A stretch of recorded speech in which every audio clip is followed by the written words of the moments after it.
Time to another edition of Hey Bobby with Senior VP of our Cleveland Guardians, Bob DiBiasio, with us. And Bobby, I want to talk about this wild card race here in a moment because wild card, even though we all had questions about it when it was put in, and they've changed it a little bit, it certainly makes baseball exciting over the last few weeks of the baseball season. But I also want to talk about a guy. You and I often talk about those 90s teams from Baerga to Nagy to Tomey to Lofton.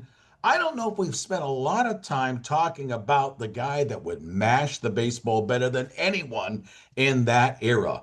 And that is Albert Belle. And how, for that time when he was with our club, there was no one more feared at the baseball plate. And I let you expand a little bit. I know you know him pretty well. Talk about our man, Albert Belle. Well, I think you used the right descriptor there, Ray. Feared. I think he was the most feared hitter of his time, without question. His 8 years in a Cleveland uniform, um, Albert Bell was must watch. When you were at the ballpark, you didn't go to the restroom or the concession stand when he came to the plate. And if you watched on TV or listened, you didn't divert your attention when Albert came to the plate because you knew that that intensity that he brought to the plate every single at bat was going to result into something.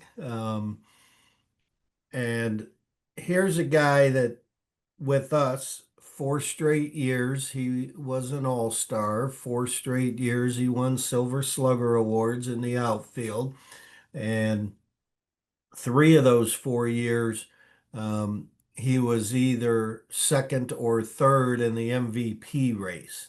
And how in the world in 1995 the baseball writers decided Mo Vaughn had a better year than Albert Belle as MVP of the league is a travesty.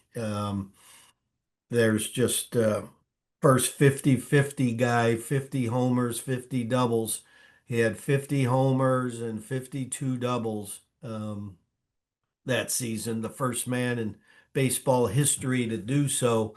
And how he, again, didn't win the MVP in 1995, again, is just one of those travesties, same as Mike Hargrove not winning Manager of the Year that year when we went 144 in a 144 game season.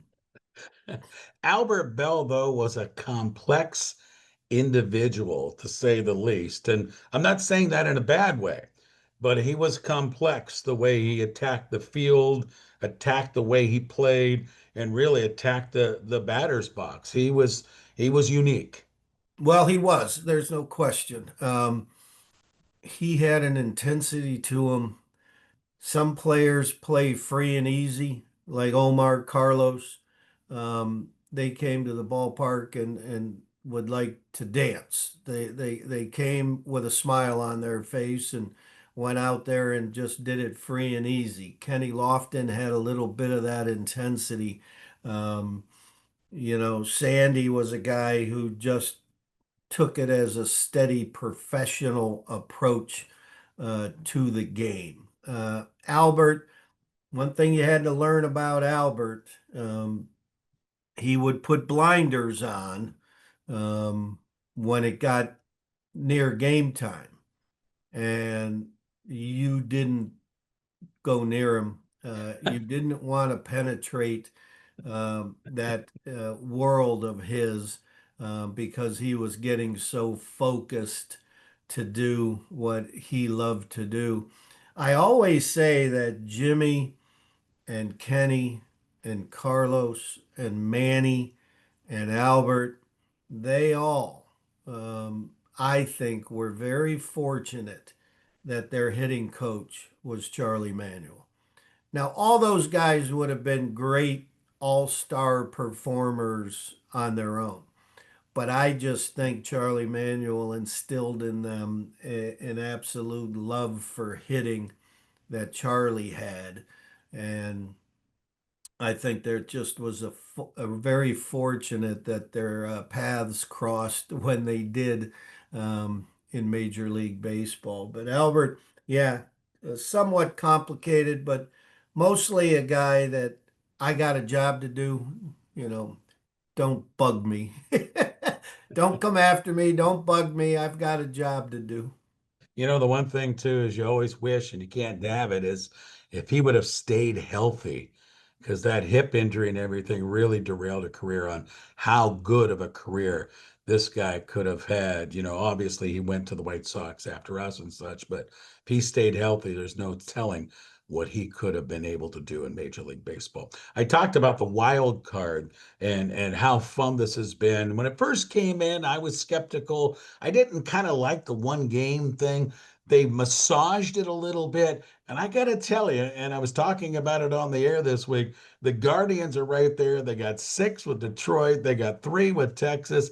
This is a whole lot of fun, not only for Cleveland, but Houston, Seattle, Texas, and some of the teams in the National League as well.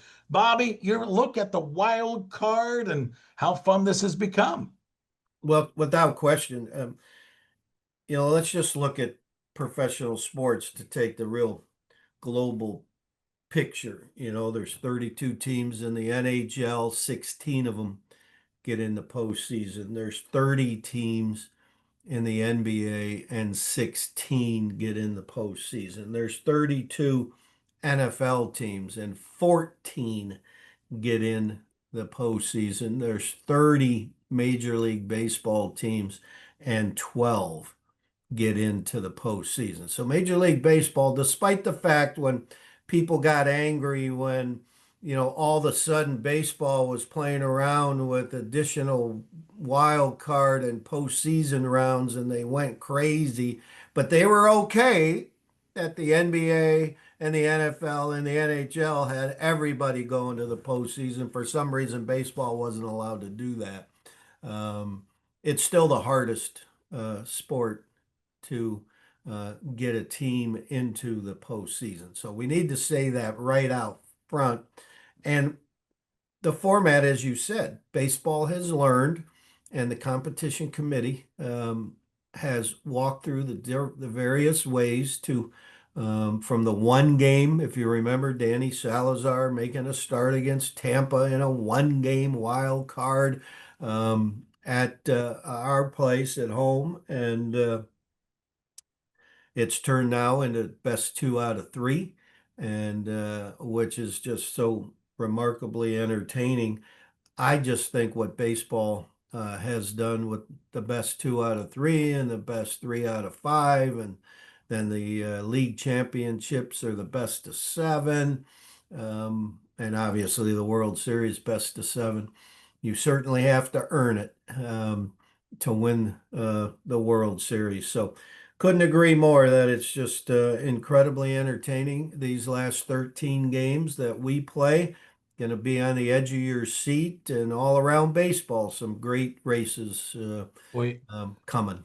Bobby, and with our team too, the way Stephen Vogt has put that 6-man rotation together, the starters are looking strong, which is helping out the bullpen. Our pitching has been unbelievable the last couple of weeks. Carl Willis and his staff have done a remarkable job with the young pitching staff. And you don't want to belabor the point, but you lost one of your, I think, significant starters in Luis Ortiz. I say significant only because there were times that that guy could be absolutely electric, and we were seeing the growth and development in him coming over from Pittsburgh and being thrust into a winning environment where the pressure's a whole lot different. And then you lose your closer. Those two guys, a gut punch to that clubhouse. And our guys have, took the punch, stood up, got after it, and have been unbelievable. But the 17 game stretch where we went 12-5, um, people need to understand how tough that is. We played 17 straight days and we went 12-5. The six-man rotation was built for the 17 straight days with no days off, and the guys have responded. I just think what Tanner Bybee did the other night, throwing a complete game shutout, just it was wonderful to see his emotion after that game, that the confidence that he had. Um, when that game was over, you could just see it that, okay, I've had a frustrating season, but I'm able to get the job done.